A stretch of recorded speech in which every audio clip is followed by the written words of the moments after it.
Mēs esam gatavi. Es aicināšu diskusijas dalībniekus, un tad atgādināšu, kas mums tie ir. Tātad RTU institūta vadītājiem profesora Dagnija Blumberga, tad eksperts Artūrs Kamenders, energo pārvaldnieks Ivo Berkolts un Rēzeknes valsts pilsētas pašvaldības energo pārvaldniece Daina Bārtula. Un vēl mums piebiedrosies Būvniecības valsts kontroles biroja energoefektivitātes kontroles nodaļas vadītāja Vera Uzdaļenko. Un, kamēr zāle vēl domā par jautājumiem, es uzreiz arī gribu pirmo jautājumu sākt Verai, jo es ceru, ka mēs visi zinām, ka mums ir energoefektivitātes likums, kurš noteica, ka valsts pārvaldē līdz šā gada 31. augustam bija jāievieš energo pārvaldības sistēma. Un es gribētu zināt, kāda tad ir tā situācija uz doto brīdi. Tur mums ir mikrofoni. Strādā viss, jā. Jā, labdien.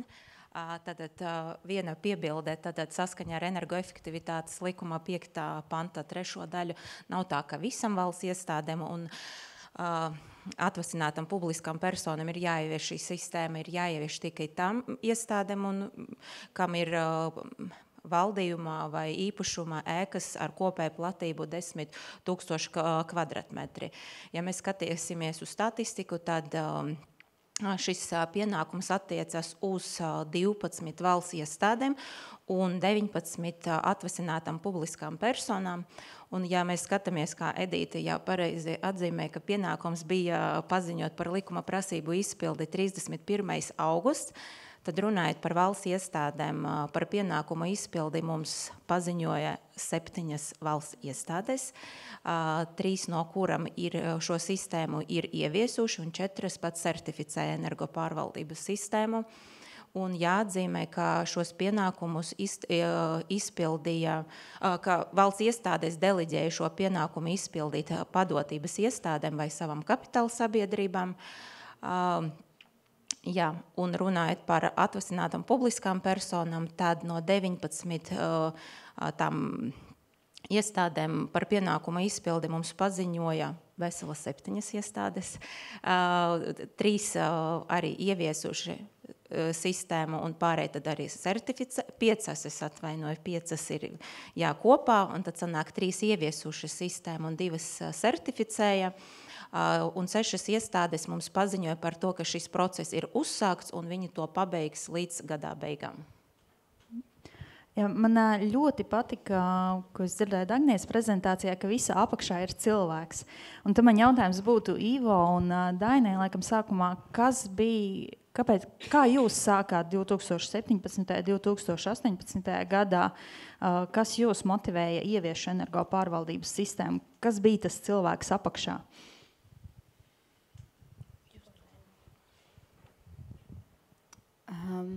18. gadā es melošu, jo teikšu, tas būs cilvēks, tas bija likums. Bet pa lielam tas aizrauj. Šis te aizrauj un droši vien, ja savos ikdienas darbos būtu pievērsta tam varbūt lielāka uzmanība, tad droši vien tas būtu izdarīts arī ātrāk.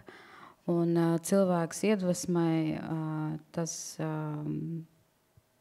bija Mārtiņš Tīdens Liepāja, kur mēs aizbraucām pirms tātad sistēmas ieviešanas, lai vispār paskatītos, kas tad tas ir par zvēru. Un izvērēja, man liekas, roku liekot uz sirds, varu pateikt, ka viņi ir labākie. Vismaz no tiem, ko es esmu redzējusi, un iesaku mācīties no labākajiem.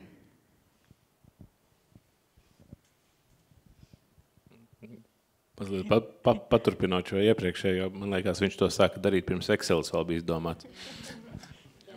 Bet jā, arī piekritīšu par to, ka iesākums pilnīgi noteikti bija likums un likuma izpilde un nepieciešamība tad izpildīt likumā noteikto prasību, bet jā, tik tiešām arī pie mums tas aizrauj. Jā. Un pēc tam jau apakšā ir tiešām cilvēks, bet sākums, un man tā pieredze mazliet varbūt pat plašāk par šo vienu konkrēto lietu, par ko es šodien runāju, bet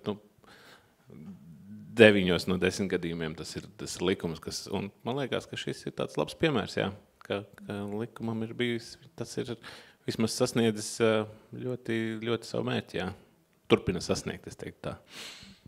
Un, Dagnī, jūs rādījāt savā prezentācijā arī projektus, un tur iesaistās, kas jau ir energovienoti, kas grib energovienoti. Kas viņus motivē iesaistīties, kā jūs domājat?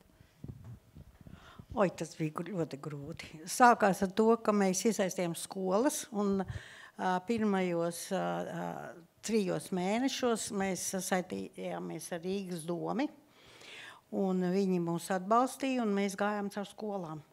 Un tad tā Rīgas skolām pievienojas bērni ar zīmējumiem, filmiņas taisīja, un tad mēs taisījām tādu atbalvošanas ceremoniju, un tur bija jau pamazām jau no visas Latvijas skolas piedalījās.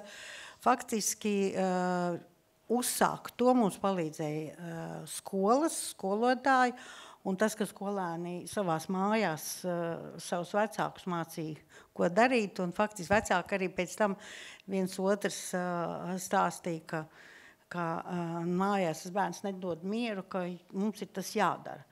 Un tā īstā patiesā auditorija jau arī ir bērni, ar kuriem iet, un tāpēc to uzsākt bija nenormāli grūti. Mēs darbojamies ar energopārvaldības, tagad mēģinu atcerēties, ka Zviedri mums sāka kopā strādāt projektos, bija 95. gads. Un no tā laika, caur tādu ļoti, ļoti lielu pretestību tas iziet. Un tagad mēs, kā jau es stāstīju, beidzot atradām, kur ir tas grūti sasniedzamais, kas vienkārši šī gadījumā ir kā siena, kas traucē to tālāk attīstīt. Un jācer, ka pamazām mēs mainīsimies, bet tas, kādas, teiksim, tie vērojumi, kādi ir mūsējie, ir, ka patiešām ir salīdzinājumā vairāk atvērtu cilvēki jau tagad šobrīd jau Latvijā ir. Artur, tev jautājums, tad, kad jau ir tāda iestāde, organizācija, uzņēmums vēlas ieviest energopārvaldības sistēmu, bet tur pretī vēl nav gatavs energopārvaldnieks zinošs. Kas ir tas atslēgas cilvēks, varbūt no tāda ekspertu konsultantu puses, un kuri tie šķēršļi, kas būtu jāpārvar? Protams, tā ir pieredze un izglītība, kopā druskai iegūst. Un es atceros, kā mēs ar Rezekni sākām darboties. Nesalīdzināt šobrīd, ko es redzēju prezentācijā, kāds bija sākums, jo tas ir acīm redzot, tas aizrauj un cilvēki pēc tam vēlās to apgūt, vairāk zināšanas, vēl vairāk atrast. Un tas, es nezinu, varbūt var salīdzināt ar kaut kādu spēli vai ko, kur cilvēks iet un meklē vēl variantus, kā vēl sasniegt labākus rezultātus, un pārējie to novērtē arī. Tam cilvēkam tiek kaut kāds attiecināms, kaut kādas pateicības par to, ko viņš dara. Viņš to sajūt, un tāpēc viņš grib turpināt to darbu. Es tā varbūt to redzu. Kādi ir tie paši pirmie soļi, lai uzsāktu procesu? Prezentācijās jau tas izskanēja, bet kāda ir darbinieku iesaiste, kāda ir vadības iesaiste vai darbinieku līdzdarbošanās? Varbūt arī jautājums Ivo un Dainai. Es domāju, ka Arturs vairāk varēs atbildēt, jo tajā momentā, tad, kad vajadzēja staigāt pa kabinetiem un slēgt slēdžus, un saprast, vai tas slēdzis ir sadalīts un vai telpā ir dalīts apgaismojums vai nē. Es domāju, ka viņš dzirdēja ļoti daudz. Tajā momentā un vispār neviens nesaprata, ko viņš tur dara. Bet principā pie apsekošanas, laikam Arturs vairāk var izstāstīt, kā tur gāja. Jo tajā momentā es ļoti maz, no tā vispār stādījos priekšā, kas tur beigās sanāks. Bet protokoli joprojām ir, tie ir vadošie, viss ir kārtībā. To, ko es ilgu gadu jau pieredzēju, sapratīs, ka pirmkārt jāiet un tā kā jebkuram darbiniekam nevis ar uzstādījumu, ka mēs meklējam atklāt tavas neizdarības, bet jāiet un ar tādu tekstu apmēram, ka mēs kopā varam, jūs esat speciālists, jūs apsaimniekot šo ēku, ko mēs varētu, mums jāparāda, mums jāatrod, ko vēl varētu. Jāpamaina tā psiholoģiskā domāšana, ka tas nav viņiem pārmetums, bet tas ir ka viņiem šobrīd jāparāda savas zināšanas un vēl, ko viņš var atrast un tā kā parādīt. Un tam nedrīkst būt kā pārmetumam vai kaut kādam kā sodam pēc tam. Nu, tā es to redzu. Man ir īpaši gadījums šodien. Šodien es satiku cilvēku šeit, kas uzsāka 2002. gadā Sporta akadēmijas sporta zālē, kur apgaismojums bija nekāds. Tas bija projekts, kurā Sporta akadēmija pieteicās, ka viņi būtu gatavi sadarboties ar ESCO, ar energoservisa kompāniju. 2002. gads stādīties priekšā. Un tas projekts beidzās ar to, ka Sporta akadēmija, tātad tas bija līgums mēs palīdzējām izsludināt konkursu, mēs palīdzējām sagatavot dokumentus, un līgums tai firmai, kas spēlē šo energoservisu kompānijas lomu, bija laikam uz 5 gadiem, ka nekas Sporta akadēmija nebūs jāmaksā klāt, viņi uzstādīja modernu apgaismojumu, un gala rezultātā Sporta akadēmija maksāja tieši to pašu. Un firma bija ļoti apmierināta, un Sporta akadēmija arī bija ļoti apmierināta. Un šī zālē sēž cilvēks, man liekas, ka viņai arī pienākās aplauss par to, ka viņa vēl joprojām ir energo pārvaldnieka lomā, vēl joprojām tagad, tāpēc, ja jūs varat lūdzu piecelties, un jūs esat nopelnījis aplausus.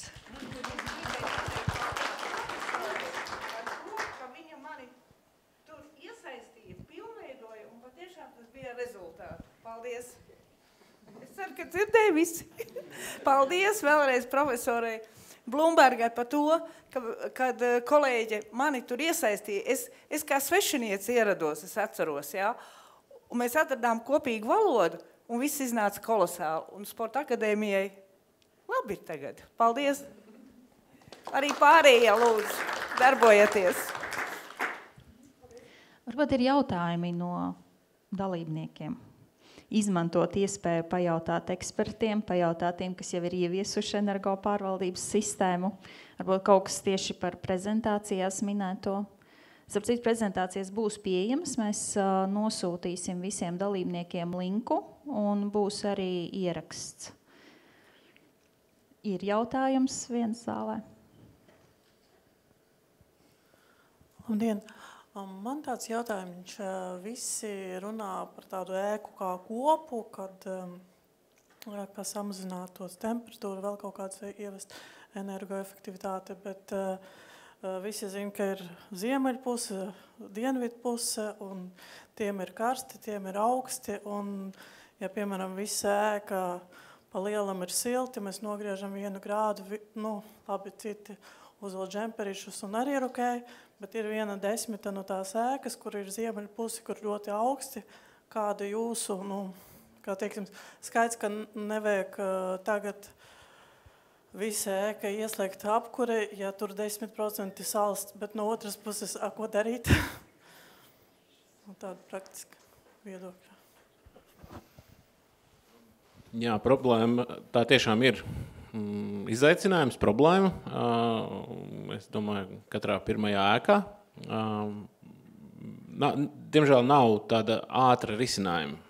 Ja nav paredzēta siltumapgāde, iekšējā siltuma sadalījuma sistēma tāda, ka mēs varam mainīt attiecīgi vienai pusē vairāk un otrai mazāk, tad īstermiņā šodien mēs neko īsti nevaram ar to izdarīt. Izņemot to, ka vai nu vieniem jāsalst, vai nu vieniem ir jākarst. Protams, pussolis ir lokāli vai elektroniski vadāmi radiatori. Tas jau ir daudz. Tur gan ir jāskatās arī, nevis vienkārši uzstādīt radiatorus un termogalvas, bet ar siltuma tehniķa palīdzību to izdarīt, nevis vienkārši to izdarīt. Un tas noteikti jau dotu, radikālais risinājums, bet tas jau ir saistīts ar investīcijām, proti izbūvēt ventilācijas un siltumapgādes sistēmu tā, lai mēs varam dienvidu un ziemeļu pusi vadīt atsevišķi. Uzreiz piebildīšu, ka ir man nesen viens gadījums, kur ir diezgan liela cīņa ar projektētājiem par šo. Tur tiešām ir uz katru soli līdz pašam pēdējiem brīdim jāseko, ka es runāju tagad par ēku rekonstrukciju, kur jau ir pieņemts lēmums to darīt. tad arī vēl tas nav garantēts, ka tas būs, jo projektētājs var kaut kādā brīdī tomēr neuzprojektēt tā. Un vēl arī tas vēl nav garants, pat viņš ir uzprojektējis, vēl var nākt būvnieks, kurš pēdējā mirklī kaut kādā brīnumainā kārtā ar autoru uzraudzības kārtībā tomēr neizdarījām. Un man ir reāli viens šobrīd gadījums, kur bija uzprojektēts, bija jābūt izbūvētam, nav. Un tā kā reāli jauna skola, rekonstruēta skola un nav. Ir ziemeļdienvidu pusē un nav iekšējā siltuma. Un tikko rekonstruētai skolai. Kā tas gadījās? Projektā bija paredzēts. Jā, tā kā ļoti uzmanīgi līdz pašām beigām. Jā. Tas jau plašāk atbilde, bet īstermiņā.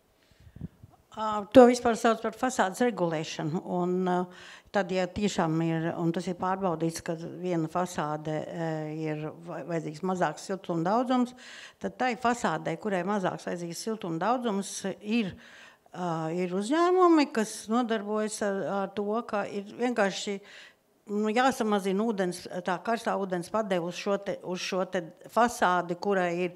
Un tas nozīmē to, ka visvienkāršākais variants ir, protams, sadzīt tapas iekšā, lai mazāk padod ūdeni ar to pašu temperatūru, ko padod tajā fasādē, kur vajag lielāku daudzumu. Un gala rezultātā tādā veidā ir iespējams regulēt, bet tas ir paņēmiens, kas nav moderns. Tas ir tāds vecstāvu paņēmiens, un tāpēc, nezinu, kāpēc viņš Latvijā nav populārs, jo tad tu nevar tik daudz naudu, paprasīt par šo te regulēšanu. Tāpēc tāda regulēšana notiek, un tie, kas ir saimnieki savās mājās un rēķina naudu, tādas lietas notiek, un tas nav nekas, tas nav absolūti nekāda kosmosa zinātne, tā ir vienkārši siltumtehnikā, kur Q ir vienāds G reiz C reiz delta T. Delta T paliek tas pats, jo mēs nevaram mainīt. Ir viens siltummezgls, tātad mums jāmaina G, tas ir caurplūdu. Un caurplūdi ir ļoti vienkārši paņēmieni, kā to darīt. Viens ir aizviest ventiļu, bet ja tur nav tā ventiļa, tad tādā gadījumā ir jāsadzen tāpat. To, ko mēs dzirdam, principā arī energo pārvaldības sistēma paredz, ka tas tāds kā augstākais līmenis no pārvaldības sistēmas ir jau projektēšanas brīdī, jau iepirkuma brīdī iesaistīties ar energo pārvaldību un to kontrolēt jau sākumā, lai nebūtu jau jārisina problēmas vēlāk, kas ir dārgāk. Bet jau no paša sākuma skatīties, jau no pieredzes, ko var darīt un ko var paredzēt, jo tiešām tie tehniskie risinājumi ir, tikai viņus jāparedz iepriekš, un bieži vien projektētāji vienkārši to slinko ir vieglāk uztaisīt, kā vienmēr pieraduši un neparedzēt tādas lietas. Vienkārši jābūt iepriekšējai pieredzei, un iepriekšējā pieredze pasaka priekšā. Tagad un ko tad mēs izdarīsim, un vienkārši tur ir variants A, variants B, variants C, un vienkārši izvēlēties to, kas liekas pieņemamākais. Es arī gribētu, es atvainojos, ātri piebildīšu, un tad mums ir ļoti pazīstama šī problēma, jo tieši mēs strādājam tajā daļā, kur tiešām ir augsti visu laiku, pat vasarā, un mēs arī kā Būvniecības valsts kontrolas birojas ne tikai prasām un administrējam likuma prasību izpildi, arī paši cenšamies tā kā ieviest energo pārvaldības sistēmu un jau uzsākuši uzkrāt visus datus un apkopojam un veicam arī darbinieku aptauju, un tiešām bija komentāri par to, man ir karsti, man ir augsti, un, piemēram, viens no mūsu arī ierosinājumiem bija, viņš, protams, nav tik tehnisks, jo mēs esam tikai nomnieki, bet tīri tā kā no informēšanas, tā mēs vienojamies, ņemot vērā, ka mums ir attālināts, tā kā hibrīda darbs, mēs tā kā vienojamies, ka vismaz tie cenšamies, piemēram, ja mēs esam kabinēti 5 cilvēki, mēs vienā dienā, mēs vienojamies, ka mēs šajā dienā visi ejam, un tad slēdzam to kondicionēri, lai nebūtu tā, ka 5 cilvēki katrs nāk savā dienā un slēdz kondicionēri uz silto, es domāju, režīmu, un tādā veidā vismaz mēģinām ietaupīt energoresursus. Paldies. Mums ir vēl jautājums? Jā. No sākuma gribēju paldies pateikt Dagnijai Blumbergai par iemācīto 80. gadu vidū. Un par tām fasādēm, protams, ka tur ir kvantitatīvā un kvalitatīvā regulēšana, kā mēs kādreiz to apspriedām. Bet, ja ar to netiekam galā plūsmu samazinot un termostatus ieregulējāt, tad uz katru fasādi jāliek savs automātikas mezgls. Tas ir tad pēc ārgaisa noregulēs abas fasādes pareizi. Bet mans jautājums ir tāds, kā jūs tos datus pārraidat? Jo pašlaik es pārstāvu militārās struktūras un man ir tāds liels slepenības pasākums šajā jomā. Mēs internetu nevaram izmantot. Šobrīd visbiežāk jau sensori ir attīstās uz LoRa tīklu, kas ir low range tīklus, un viņa pamatā ir tas, ka neviens tas, kas raida un tos datus saņem, pa vidu nevar tā kā bez tām atslēgām, kas ir jau paredzēts tā kopējā tā sistēmā, iejaukties vai kaut ko redzēt. Nu, un viss, kas iet Industrija 4 un šīs, kas, nezinu, sensorus jau pat atkritumu kastēs liek, lai skatītos, cik viņas pilnas uz tā vietās izmanto visu. Un Dānija jau ir, laikam, 100% valsts pārklājums ar LoRa tīklu, lai no visiem šiem maziem sensoriem savāktu datus, viņus pārraidītu. Un vēl šobrīd nav nekādi bijuši gadījumi, ka kāds kaut ko pārķer, nu, ja no tādas drošības viedokļa vai sāk monitoringot vai kaut ko spēj ielausties šajā tīklā, nu, kas ir tieši datu. Un viņi ir, kas ir svarīgi, viņi ir vienpusēji. Tas nav BMS vai Skada, kur var vadīt kaut ko, bet viņi ir tikai sensori, kas noraida tos datus un saņēmējs ar to atslēgu, tā kā viņus saņem, un tālāk jau tad no tās iestādes jau viņi caur internetu tiek nodoti tai aplikācijai, ko jūs esat izvēlējušies. Un tās aplikācijas daļā tur gan jau ir tas, kas uztur tā atbildība. Nu. Vēl kāds jautājums? Ja nē, tad es turpināšu ar... ir jautājums, ļoti labi. Lūdzu, jums iedos mikrofonu.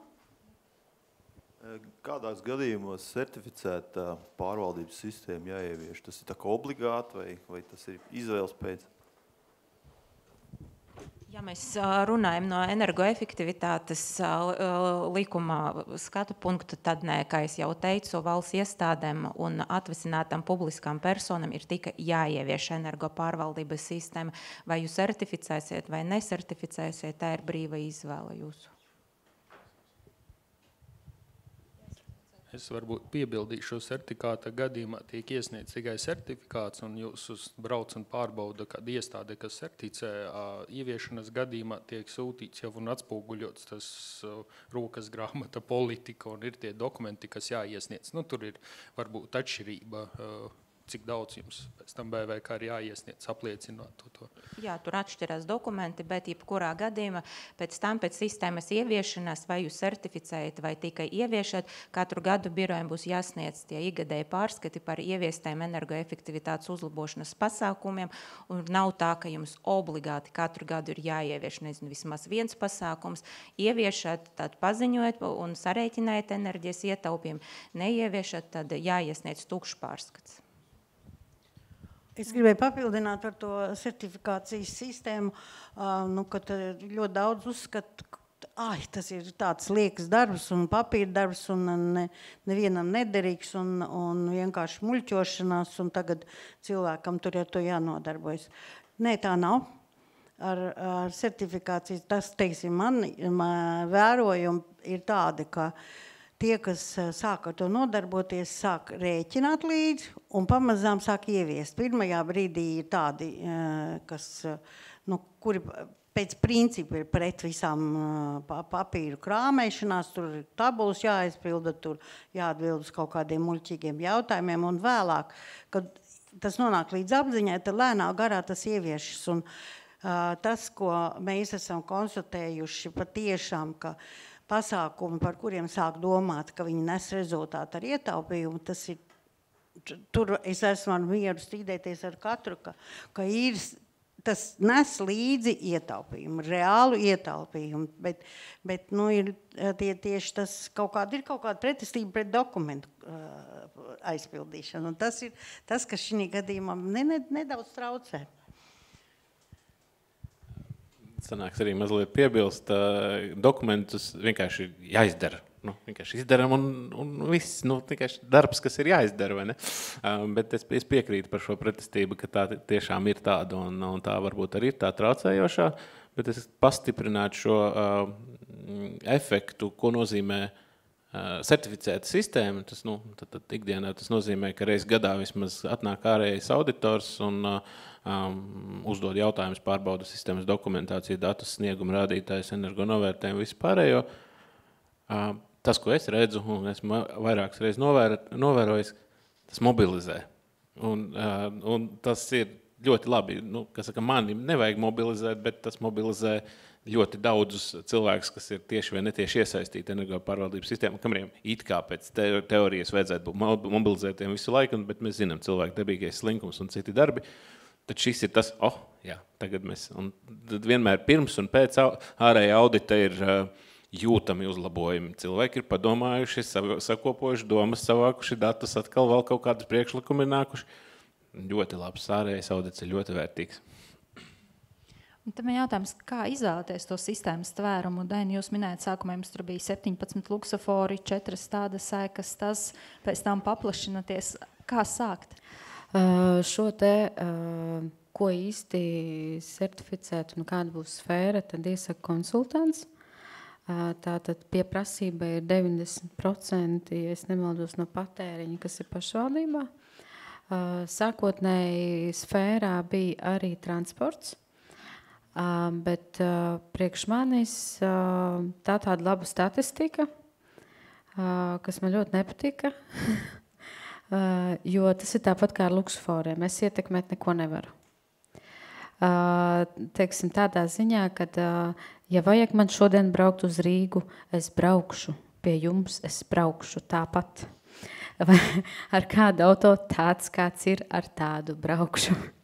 Šo te transportu mēs izņēmām ārā, jo uzskaite iet, bet tieši pie certifikācijas sfēras viņas nav, jo projām es zinu, cik ir litri uz 100 par katru mašīnu. Es joprojām to zinu un es sekoju tam līdzi, bet no sfēras mēs tomēr to izņēmām ārā. Ar ko sākt? Droši vien, tad, kad atnāk Arturs un saka, klausies, kas jums te ir. Un es viņam saku, es nezinu. Un tad konsultāciju veidā šo te kopsavilkumu mēs tad dabūjam. Tātad, ja tie ir visi pilsētas luksofori, ja tas ir viss ielu apgaismojums, tad attiecīgi ar projektiem tāpat nav nevienam. Ja? Visiem zināms, ka pašvaldība var pretendēt uz projektiem tikai tad, kad tev ir šis certifikāts. Un šī certifikāta laikā jau ir izdarīts ļoti daudz. Un tad attiecīgi tika izvēlētas ēkas, pirmkārt, kas vispār ir apkurināmas, jo diez vai ir vajadzība likt garāžas, kur ir viena lampiņa, vai tas ir jāmonitorē, diez vai. Tāpēc tika izvēlēta šie te 200 kvadrātmetri, kas ir tā optimāli aptveroši par tām ēkām, tātad par ko maksā pašvaldība. Es ātri gribēju piebilst, ka saskaņā atkal ar energoefektivitātes likums nenosaka, cik kādam jābūt tvērumam, ja par tiem 90% prasība, tas attiecas tikai uz komersantiem, lieliem uzņēmumiem un lieliem elektroenerģijas patērētājiem. Viss, kas attiecas uz valsts pilsētam, pašvaldībām, valsts iestādēm un atvasinātam publiskam personam, likums nosaka, ka jums ir jāievieš sistēma, valsts pilsētam jāsertificē. Un mums ir piemērs pat ar vienu pašvaldību, kura ieviesusi sistēmu vienā savā administratīvajā ēka un principā skaitās, ka likuma prasības ir izpildītas. Kaut gan tai pašā laika mums ir Rēzeknes piemērs, mums ir Liepājas piemērs, Daugavpils piemērs, kuri sākuši iespējams tur ar dažām ēkām un skolām, bet mēs redzam katru gadu vai katru nākamo certificēšanas periodu viņi paplašinā tās savas robežas, jo paši tiešām, kā minējat šodien, ka ir jau ieinteresēti un tiešām grib darīt vairāk un labāk. Piebildi par to vienu ēku, varbūt no sākuma tas liekas tāds vienkāršs ceļš, bet padomājiet drusku tālāk, ko jūs ar to vienu ēku darīsiet, cik jums būs dati, tur par 2 skaitītājiem, tad sistēmai jau nebūs ko īsti tur aprakstīt, vai kādi būs pasākumi no tās vienas ēkas, ko katru gadu vai kā ziņot, sistēmu rakstīt energo pārvaldības politiku un visu pārējo par vienu.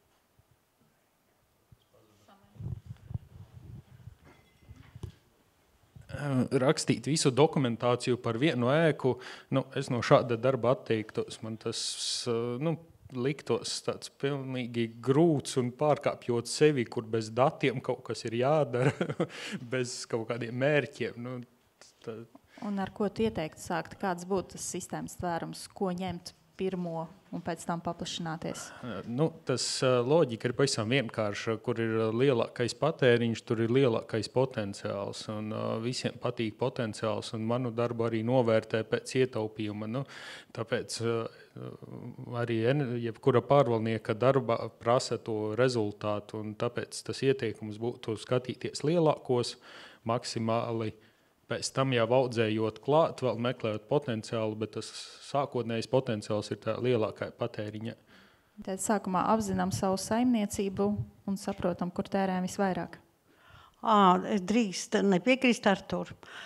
Un tas, tā viena no tām slidenajām lietām ir tā, ka tātad izdaram visu, kura ātri atmaksājās. Tātad, piemēram, viss trakākais, kas notiek, piemēram, rūpniecības uzņēmumos, visi maina apgaismojumu. Un tas apgaismojumu nomaiņā atmaksājās rūpniecības uzņēmumu, kur nemazgā logus, atmaksājās 2-3 gados. Ja to apvienotu kopā ar vēl citiem pasākumiem, tad tajā brīdī jau tas atmaksātos ilgāk, bet jau varētu izvilkt vēl nākamo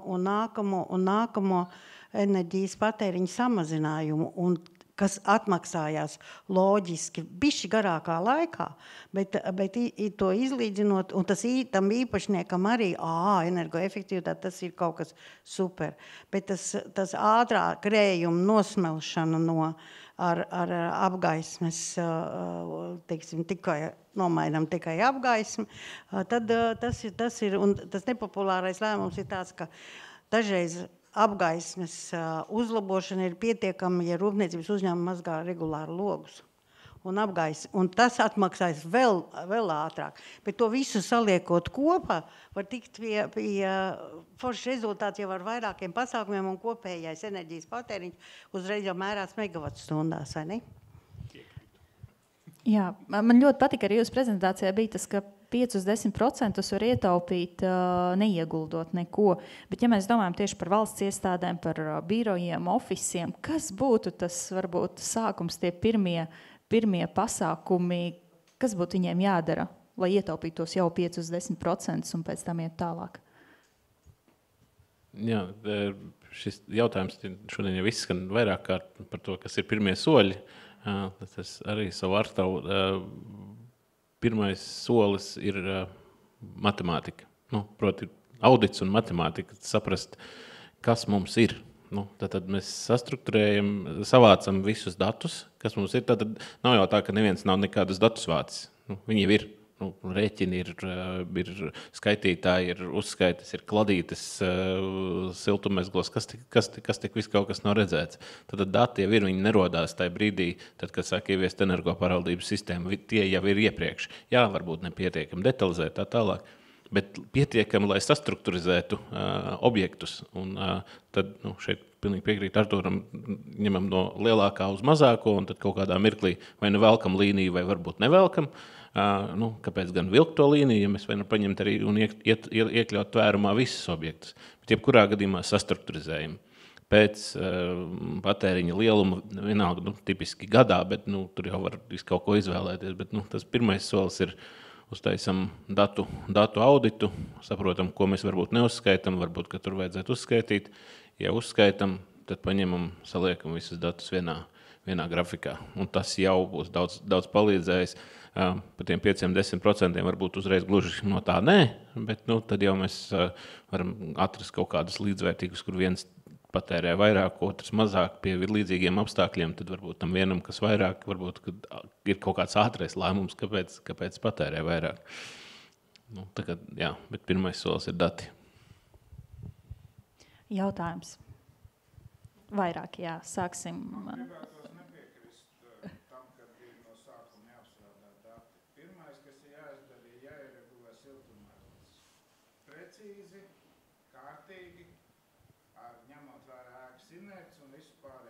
iespējams ielikt nakts pazeminājumu, ja tā ir administratīvā ēka, un sakārtot karstā ūdens apgādi.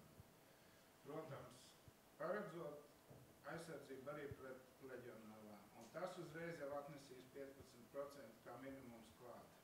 Tas ir pārbaudīts vairāk kā 30 gados. Man precizējuši jautājums 15 vai 14%? Kā jūs to noteicāt? Tas arī noteikts pēc minimāliem aprēķiniem.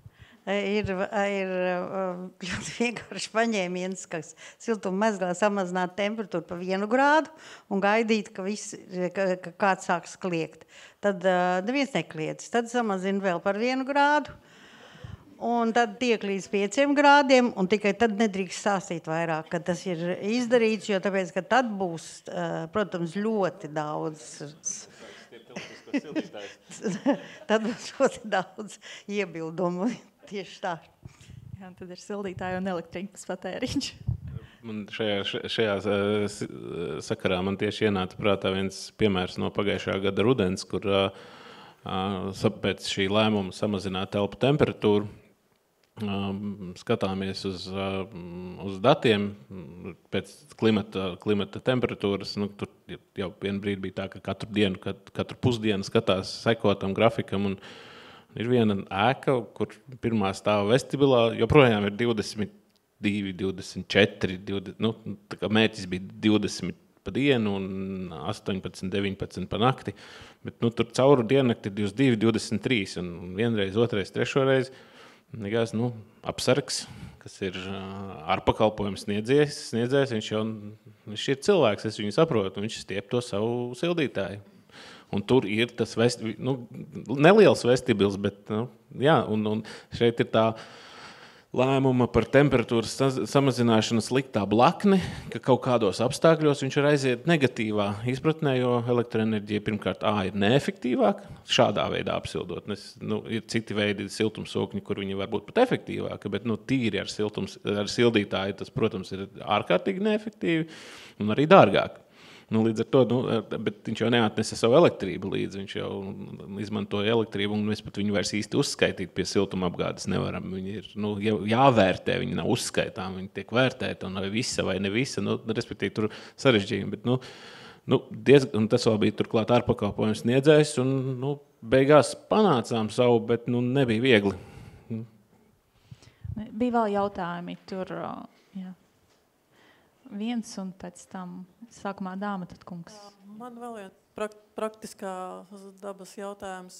Bija runa par to, kā atvērot logu, mēs tā kā to energoefektivitāti samazinām, bet ir zināmi tā kā stāsti par to, kas nosiltina bērnu dārzu, bet tas audzinātājs ver vaļā logus, un mēs zinām, ka Covid profilakse un CO2 skolēniem koncentrēšanas spējas un tā tālāk, kur tas ir izcinājums gan energoefektivitāte, gan koncentrēšanas un slimība profilaksei. Artūra, Dagnija? Par bērnu dārziem runājot, mēs to darījām ļoti sen, kad tikko pirmie tika renovēti, visur saliktas ventilācijas, tur bija tā problēma, ka viņas bija nodots eksploatācijā, ka tā arī tās ventilācijas gāja. Tad jau mēs uzliekot CO2, pamērot kādu nedēļu, devām rekomendācijas, kā samazināt ventilāciju atbilstoši noslodzēji. Tad atkal bija pretējis, ka visi izslēdz ārā un ventilāciju un vispār nedarbināja un sāka vērt logus vaļā. Un tagad es tikai aizpagājuši Covid pandēmijas ietvaros jau dzirdēju, ka liek jau patstāīgos sensorus un sāk tā kā monitoringot to, bet tā atbilde ir, ka ventilācija ir jāizmanto atbilstoši tai noslodzēji. Ka vēlreiz? Protams, tad paliek tie paši logi, vēdina un kā līdz šim tas bijis, bet, ja ir ventilācija, jāsaprot, ka tas ir 80–90% ekonomijas siltumā, ar rekuperāciju, un tad tā tehnoloģija dot lielāku efektu nekā caur logu, kā pa vecām. Mums bija viens līgumdarbs ar izglītības ministriju, kur mēs visus tehnikums, tas bija īstais skautiņas, kur mēs vienkārši gājām cauri visiem tehnikumiem Latvijā, jo izglītības ministrija gribēja saprast, kur vajadzētu notērēt Eiropas naudu, lai tas būtu vispareizāk ieguldīts. Un tas varbūt izklausīsies smieklīgi, bet lielāko tiesu tajos tehnikumos ir viens cilvēks, kurš ļoti labi zina to, kas, teiksim, viņi bija dabūjuši KPFI finansējumu, un viņš teica, tur tas trakākais ir atskaitīties, lai neiznāk tā, ka mēs esam mazāk ietaupījuši, tad būs jāmaksā atpakaļ. Un tad viņš izmet tādu frāzi, ka, piemēram, ar sensoriem, CO2 sensoriem klasēs ir tā, ka katrs skolnieks, kas iet ārā no stundas, uzskata par nepieciešamu iepūst CO2 sensorā. Un viņš saka, 10 000, visi brīnās, ka vēl neviens nav galu dabūjis. Un tāpēc šeit ir tas, tā bērnu dārzā vismaz ne, tie bērni. Tur jau var uzlikt augstā. Un tāpēc, ka tur, kur nav ventilācija, tur, protams, ir vienkārši jābūt uzrakstītam, cik ilgi jātur loks vaļā, jābūt caurvējam un jābūt precīzi tam, ka ventilēšana noteikti ir starpbrīdis un noteikti starpbrīdī tiek atvērts loks un cik ilgi tas loks tiek turēts vaļā atkarībā no ārgaisa temperatūras. Bet tie, kuri tur vaļā logu, tāpēc, ka viņiem nepietiek gaisa, viņiem ir jāiesaka uz radiatoru uzlikt mēteli vai pufaiku vai vēl kaut ko citu. Tas nozīmē to, ka tur ir ielikti radiatori lielāki nekā nepieciešami. Un tur ir pilnīgi gandrīz neiespējami arī regulējot, dabūt to temperatūru, kāda ir nepieciešama telpā. Tāpēc tā izpratne, tas pārpratums, kas veidojas no tā, ka nav gaisa, tas ir, atceros, mums Jēkabpilī bija energoaudits, un mēs iegājām telpā, kur ķirurgs skaļā balsī aurojas, mums vienkārši kliedza uz mums, ko jūs iedomājaties, jūs gribat manus tikko izoperētos slimniekus, ka viņi nomirs, tāpēc, ka viņiem nebūs pietiekama temperatūra. Un mums bija līdz termometrs, viņam rādam, bet jūsu kabinetā 27 grādi. Jā, un tātad viņam mugurā ir tikai halātiņš, un nekas vairāk viņam nav mugurā, tāpēc, ka viņam ir pilnīgi skaidrs, ka te ir pa karstu, un tāpēc viņš uzvelk pēc iespējas mazāk. Un tad, kad amerikāņi pirmo reizi atbrauc, kad mēs bijām atguvuši neatkarību, viņi atbrauc, un viņi vienmēr brīnījās, kā tas ir tā iespējams, ka tad, kad ir ārā lielie mīnusi, tad jums aiziet tas siltumslodes ilguma grafiks drausmīgi augstu, un tās ir tikai dažas dienas, un jūs liekat katlus lielākus nekā nepieciešams, lai tās pāris diennaktis būtu tas katlus ar to arī nodrošināt šos te mīnus, bet kāpēc nevienam netiek izstāstīts, ka neliekat liekas jaudas priekš pāris dienām gadā, bet tēkreklam virsū uzvelkat džemperīti. Un, ja kādam nav naudas, nopērkat viņiem tos džemperīšus, lai pašvaldība nopērk un neliek augšā katlu, kuram ir jauda, kuru nekad neizmantos. Un, ja izmantos, tad varbūt vienreiz gadā vienu diennakti.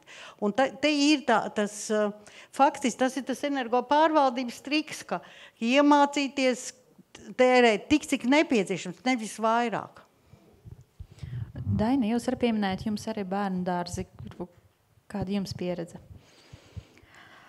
Jā, arvien vairāk monitorēju un dotajā brīdī klausoties, man radās atkal ideja, kad ir viens bērndārs, kur arī ir rekuperācijas sistēma un ir apkure, un ir viena grupa, es noteikti to iedošu kā uzdevumu, ir viena grupa, kuras redzu, ka CO2 rādītājs ir ļoti labā līmenī. Tas nozīmē, ka viena skolotāja ir čaklāka nekā pārējās. Man būtu interesanti zināt, vai tajā grupā slimo vairāk vai mazāk. Es tagad tā iedomājos vienkārši. Bet jā, tā ir problēma. Ir mums pārsvarā, mums 2 bērndārzi ir palikuši, kas nav siltināti. pārējiem vairāk vai mazāk, lai arī 10 gadu atpakaļ, bet tomēr ir veikta šī rekonstrukcija. Bet tā izteiktā problēma laikam vairāk ar to ziemeļu un dienvidu pusi. Un beigās mēs izgājām bērndārzā tieši, mēs izgājām uz to, kad šī te, tur, kur ir vēsāks, tur ir guļam telpas. Ar to, kad vēsāks viņi labāk izguļās, ja ir iespējams pārdislocēt, es domāju, ka tas ir radies dabiski, tas nav ne mans ieteikums nekas, bet tas ir radies dabiski. Ir arī tāda izēja. Paldies, mums bija vēl jautājums. Jā, paldies. Neapšaubām, jebkura datu vākšana analīze dod kaut kādu ekonomisku efektu, un noteikti apsveicam ir tas, ka šobrīd ir tā kā arī atvasināts publiskas personas, zināmā mērā piespiestas šos te datus vākt un analizēt un veikt dažādi šos te energoefektivitātes pasākumus. Te gan vairāk jautājums ir par šo te likumdevēju pusi, jautājums, kāpēc 10 000 kvadrātmetru. Jo tā doma ienāca prātā tāda, ka tā kā bija skaidrs, ka priekš kam garāžās, teiksim, veikt šos te energoefektivitātes pasākums, jo tur šis patēriņš ir mazs. Es varu teikt par savu uzņēmumu, tad, ja teiksim, mēs noņemt nost garāžas šķūņus vēl noliktavas, realitātē palika kādi 4-5 000 kvadrātmetru. Bet man šis pienākums ir. Es drīzāk teiktu tā, kāpēc ne visām atvisinātām publiskām personām. Kaut vai 200 kvadrātmetru, teiksim, biroja ēka, bet visiem ir pienākums veikt šo te energoefektivitātes sistēmas ieviešanu. Un tas visdrīzāk dotu tādu lielāku efektu. Ja, tā kā man šis te robežs skaitlis liekas tāds, dīvains. Paldies. Šis laikam jautājums politikas veidotājiem, kuri mums šobrīd vairs nav, bija no rīta. Vajadzēja noķert kafijas pauzē un uzdot, kāpēc 10 000 kvadrātmetru. Nē, šeit ir klimata un enerģētikas ministrijas pārstāvē ir. Es domāju, ka viņa nodos šo informāciju. Tad to pašu varētu uzdot arī par tiem pašiem 90% komersantiem, vai nezinu, kāpēc lielais elektroenerģijas patērētais ir tas, kas patērē 500 MWh, nevis, 250 vai 1000. Bet jā, tas ir politikas veidotājiem šis jautājums, mēs tiešām nezinām. Nē, mēs esam vainīgi pie 500 megavatstundām. Mums bija uzdots pienākums un mums bija līgumdarbs ar ekonomikas ministriju tajā laikā un vajadzēja tikt skaidrībā, kurā vietā novilkt to robežu. Kas ir tas, cik daudz megavatstundas elektroenerģiju lieto. Un mēs faktiski modelējām to, ņēmām vērā dažādus faktorus. Mums bija ļoti daudz datu, mums arī palīdzēja Latvenergo ar datiem, un mēs uztaisījām sistēmu dinamikas modelis, ar kuru palīdzību izspēlējām dažādus variantus un nonācām pie tām 500 megavatstundām gadā, ka tas elektroenerģijas patēriņš ir vērā ņemams priekš Latvijas. Un ka tas ir faktiski tāds pietiekami reprezentābls un ka tur ir iespējams arī ietaupīt. Un tagad skatoties atpakaļ, jo tas jau bija kaut kāds 5 gadus atpakaļ, man liekas, vai pat vēl vairāk. Tātad tas rāda, ka neko daudz mēs neesam kļūdījušies, ka tas ir samērā, teiksim, ja mēs skatāmies uz to, vai viņi, tie, kas tērē šīs 500 megavattstundas gadā, vai tie uzņēmumi tiešām arī kaut ko dara, lēnā garā kustās, jā. Jā, un šeit ko varētu tad piebilst, ka mēs bijām, man liekas, vienīgi Latvija, jo direktīvas prasības attiecas tikai uz lieliem uzņēmumiem, bet uz nākotnē arī Eiropa skatās uz to, kā būs pienākumi lieliem enerģijas patērētājiem. Līdz ar to tas robežas tiks paplašināts un tiešām netiks ņemta vērā tikai elektroenerģijas patēriņš, bet tiks ņemt vērā arī dabasgāzes, siltumenerģijas un arī degvielas patēriņš. Tas ir par uzņēmumiem. Jā, bet tas ir par uzņēmumiem. Es saprotu, ka šeit neviens to neatbildēs, bet repliku, man liekas, ka ir vērts, paturpinot kungu ideju par to. Jā, 500 megavatu stundu gadījumā ir profesoras un komandas izstrādāts modelis, struktūrā balstīts, turklāt reāli dzīvē arī efektīvi strādā.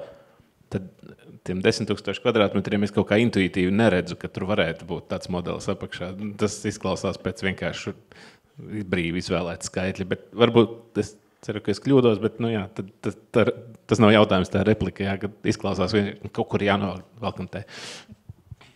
Varbūt ir vēl kāds jautājums, jo mēs strauji tuvojamies izskaņai. Jā.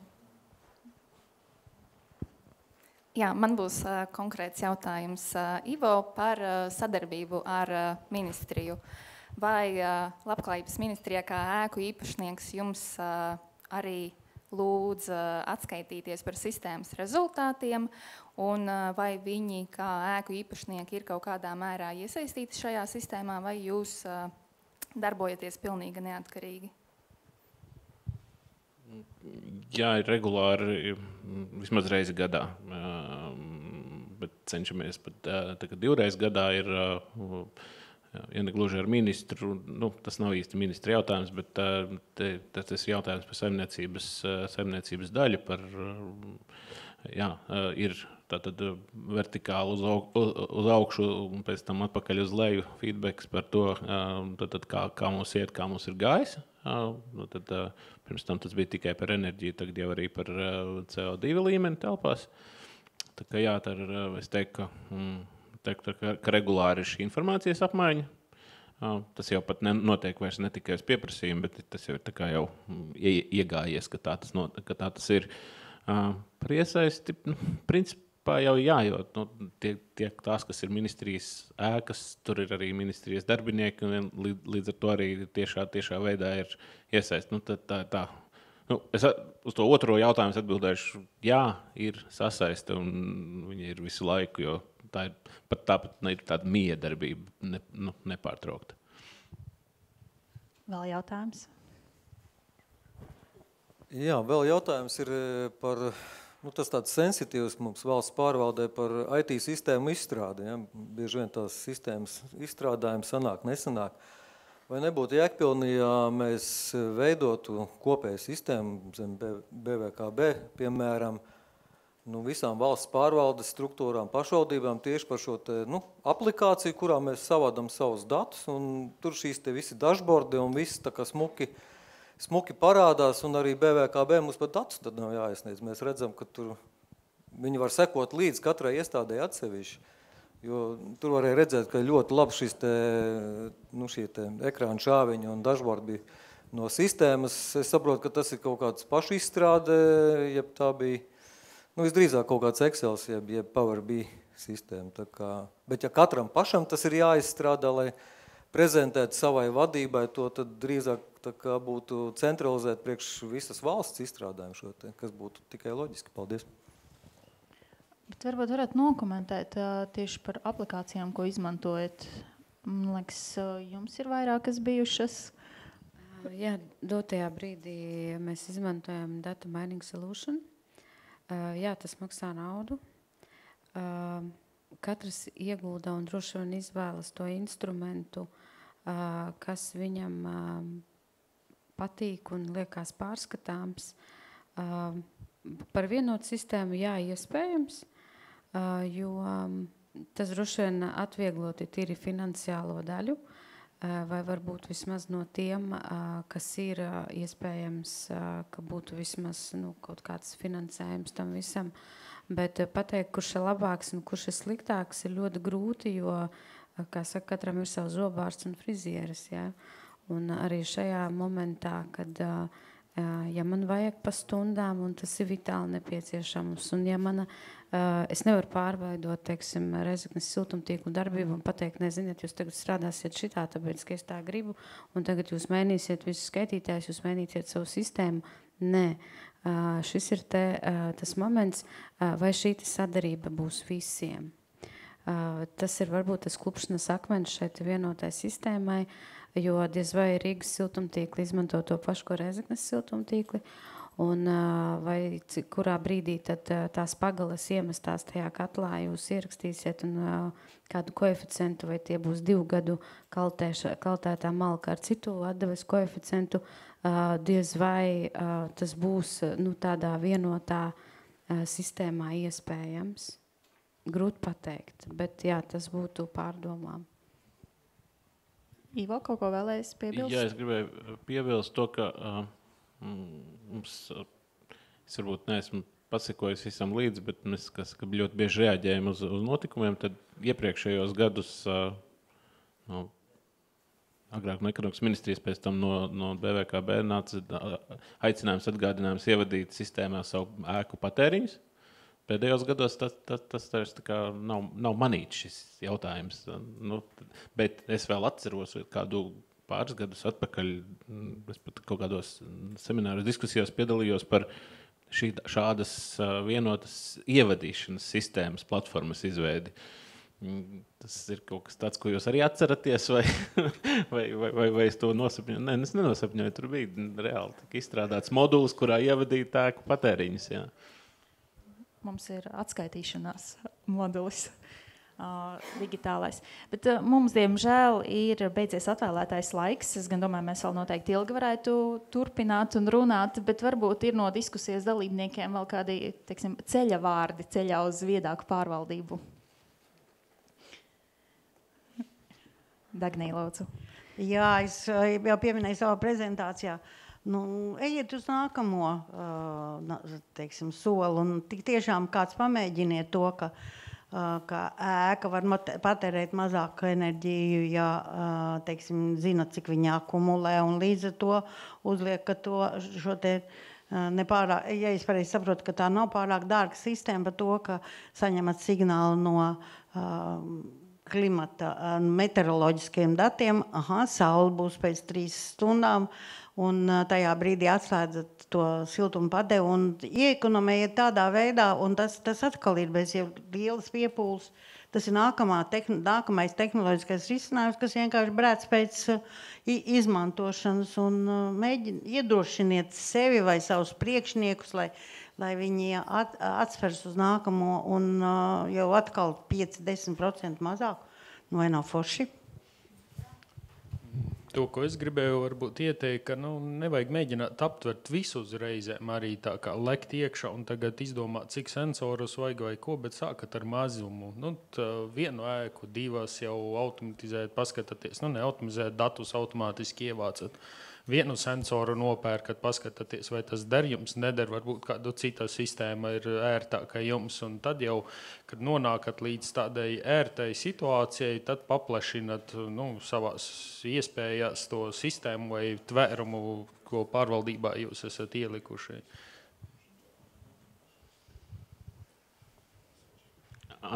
Analizējiet datus, iedziļinieties. Jā, tas ir tas. Es arī dažus vārdus. Es tomēr novēlu jums visiem ieviest šo sistēmu ne tikai dēļ tā, ka to prasa likums, bet tikai tāpēc, ka tas jums ir vajadzīgs. Ja? Jo mēs arī no komersantu puses saņēmām ļoti daudz negatīvus komentārus, ka tas likums prasa, bet pagāja tā krīze, kas mums bija ar tām cenām, un tagad mēs braucot uz pārbaudēm, saņēmām ļoti tiešām pozitīvas atsauksmes, ka tās audits vai kādreiz veiktais vai tagad ieviestā sistēma tiešām ļauj cilvēkiem kontrolēt savu energoresursu patēriņu un būt energoefektīvāki. Paldies jums! Es varbūt nevis ceļa vārdus, es varbūt ar aicinājumu vērsīšos braucēt ciemos uz Rēzekni. Mums ir ļoti vajadzīgi, ir ļoti svarīgi, kad atbrauc kāds svešs no malas, jo savējos nedzird. Es šajā jau esmu palikusi savējā.